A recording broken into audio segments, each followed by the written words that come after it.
Assalamualaikum warahmatullahi wabarakatuh. Halo, ketemu lagi dengan saya Aditya Budi Setiawan, CGP dari Kabupaten Pemalang. Dalam kesempatan kali ini, saya akan melaksanakan tugas modul 1.4.A.9, yaitu aksi nyata budaya positif.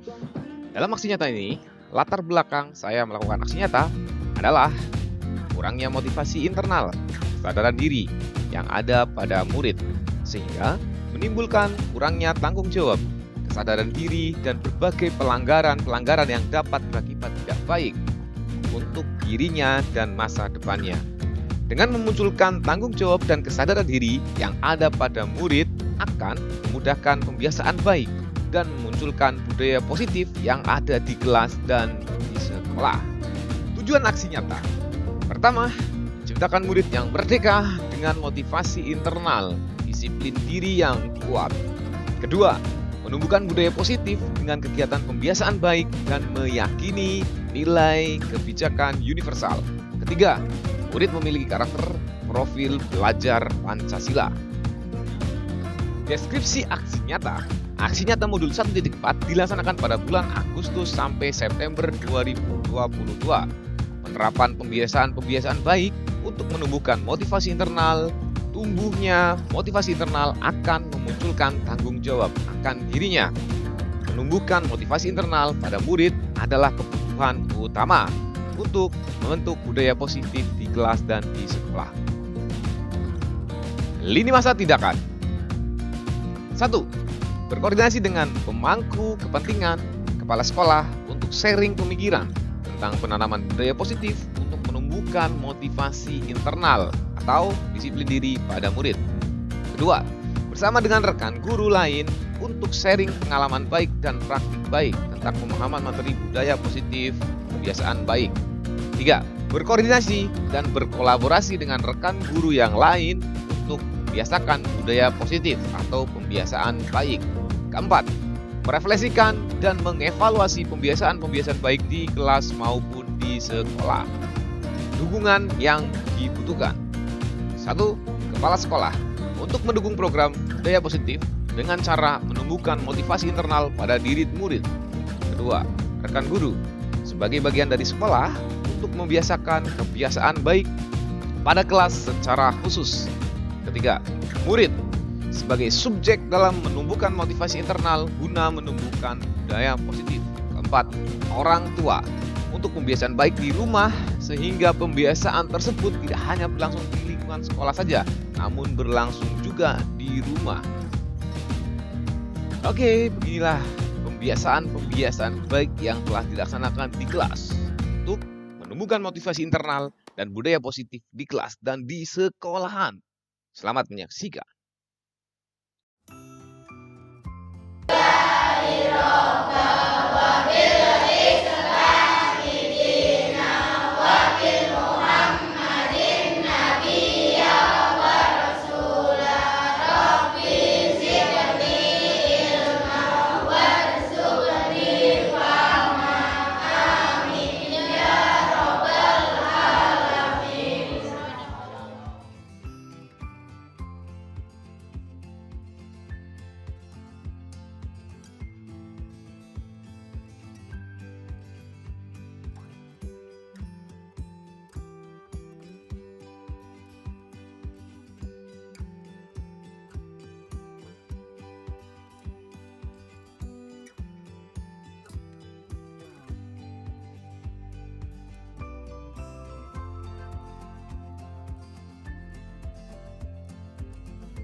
Seringkali kita di dalam pembelajaran di kelas itu mendapati anak yang tidak tertarik atau dia kadang-kadang bermain sendiri gitu Pak, kemudian menggambar sendiri gitu ya, ataupun dia bercanda dengan teman-temannya, teman sebangkunya, teman yang lainnya. Menurut Pak Yogi di sini itu kenapa Pak? Permasalahan apa Pak yang menyebabkan anak itu kurang perhatian dengan belajarnya di kelas Pak? Kalau menurut saya sih, kenapa anak ketinggalan seperti itu mungkin dipengaruhi oleh dua faktor Pak. Ya, Faktor internal dan faktor eksternal. faktor eksternal. Nah, faktor internal itu faktor-faktor yang berada di sekolah kita, di SMP kita. Iya, iya. Mungkin dari kepala sekolah, guru, sampai dengan ke metode pembelajaran. Oke. Kemudian faktor dari eksternal itu dari luar sekolah. Dari luar sekolah ya Pak? Mungkin bisa dipengaruhi dari keadaan orang tua di rumah yang kurang perhatian, sehingga di kelas seperti itu. Di sisi lain, secara faktor internal, mungkin metode pembelajaran perlu diperbaiki. Oke, berarti ada faktor internal sama eksternalnya ya Pak Nah, Yogi. Oke, Mas. Kalau Pak Irfan, gimana Pak Irfan? Ada pandangan yang berbeda dari Pak Yogi? Ya, kalau saya sama, faktor internal dan eksternal. Tapi untuk masalah tadi Masalah anak yang kurang perhatian dalam belajar, anak itu bermain sendiri atau menggambar dan sebagainya. faktor utamanya itu kalau masalah pembelajaran berarti yang internal di evaluasi, baik dari segi pembelajarannya, terus bagaimana guru memperlakukan anak, memberi suasana yang bagus. Saya lebih utamanya itu karena faktor internal Internal ya Pak? difokuskan karena masalah pembelajaran di kelas. Dari pembelajarannya. Oke, gitu ya Pak Irfan. Terima kasih Pak Yogi sama Pak Irfan. Jadi kemarin itu saya mendapatkan materi dari modul guru penggerak itu ada sedikit yang berbeda Pak. Jadi gini, ada yang namanya 5 kebutuhan dasar yang dia harus dipenuhi atau didapatkan oleh anak, seperti itu. Ada 5. Salah satunya adalah kalau berkaitan dengan pembelajaran itu adalah kebutuhan akan kebebasan Pak. Jadi kemarin saya juga sempat tertarik dengan kebutuhan tersebut. Salah satunya adalah kebutuhan kebebasan. Jadi anak itu belajar di kelas kemungkinan dia itu butuh akan kebebasan, akan pilihan. Jadi kalau kita perhatikan kan anak itu mempunyai kodratnya sendiri ya Pak ya. Ada anak yang lebih suka bermain di luar, kemudian yang cuman suka membaca ataupun suka berbicara. Di situ jadi sesuatu kesatuan begitu ya Pak Yogi, Pak Irfan. Ya. Jadi kemungkinan itu anak merasa bosan ya Pak ya, tadi internalnya dari pembelajarannya merasa bosan dengan metode yang diterapkan oleh gurunya, seperti itu. Mungkin gurunya kalau misalkan kita ibaratkan guru bahasa Inggris mengajarkan hanya tekstual di dalam kelas, anak tidak berpraktek langsung gitu ya Pak. Jadi dia merasa bosan, akhirnya dia melampiaskan dengan menggambar ataupun ngobrol ya. Seharusnya guru tersebut mempunyai inisiatif bahwa anak itu harusnya divariasi model pembelajarannya, seperti itu ya Pak ya. Jadi kebutuhannya akan pilihan belajar itu lebih variatif, jadi anak lebih tertarik dan lebih semangat lah dalam belajar. Begitu nih Pak ya. Bu, pernah enggak Bu khusus itu melakukan, misalkan ada anak yang salah nih Bu, dihukum berat? Belum pernah. Biasanya apa Bu dengan kalau misalkan ada anak yang salah, misalkan tidak mengerjakan tugas Ini dinasehati dulu. dinasehati. Terus dikasih waktu mau melaksanakannya kapan. Terus Ya udah sampai sesuai janjinya, dan nanti pas janjinya selama 1 minggu ditagih lagi. Itu ya Bu. Berarti berdasarkan kesepakatan apa Bu? Iya. Kesepakatan antara Bu Susi dan anak. Kan dilihat dulu kemampuannya. tidak mengerjakan itu karena dia tidak mau mengerjakan atau karena malas dulu. Sebabnya dulu ya. Iya. Ada sebabnya. Terus nanti dia memberikan solusi gitu. Atau solusi ini dari Bu Susi? Kalau sudah mentok ya nanti saya mungkin dari soal berapa dikurang. Apa sih kamu materi ini dulu sama kan mas ada soal 10 saya belum selesai Bu, bisa sekian ya.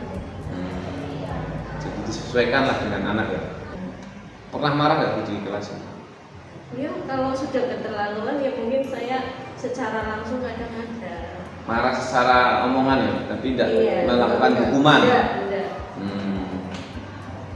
Tapi kan kalau Bu Susi tidak melakukan hukuman atau konsekuensi nanti anaknya jadi ini. Hukumannya nggak di depan mereka. Berarti dilakukan sendiri, Iya. tidak secara langsung di depan Iya. anak yang lain gitu ya. Iya. Karena akan menyebabkan anak tersebut menjadi malu mungkin ya Bu ya. Iya. Secara psikologis tidak baik gitu ya. Iya. Oke. Membahas yang namanya 5 posisi kontrol Bu di sini. Jadi 5 posisi kontrol itu yang sering digunakan di dunia pendidikan. Salah satunya adalah menghukum, kemudian membuat merasa bersalah, kemudian sebagai teman, kemudian sebagai pemantau, dan yang satu lagi adalah sebagai manajer Bu. Seperti itu. Mungkin Bu Susi ini menerapkan manajer ya tadi Bu. Manajer itu berarti anak disadarkan akan kesalahannya Bu. Akan kesalahannya, kemudian dia melakukan solusi sendiri Bu. Solusi sendiri yang disepakati bersama. Jadi nanti anak itu menyelesaikan permasalahannya itu bagaimana, ditawarkan ke anak dulu. Jadi anak nanti akan lebih tekstual, artinya dia lebih merasakan gitu kesalahannya. Nanti dengan harapan itu anak tersebut selanjutnya itu tidak mengulangi tersebut. Jadi mereka benar-benar tematik, jadi merasakan betul dia salah, kemudian mencoba memperbaiki seperti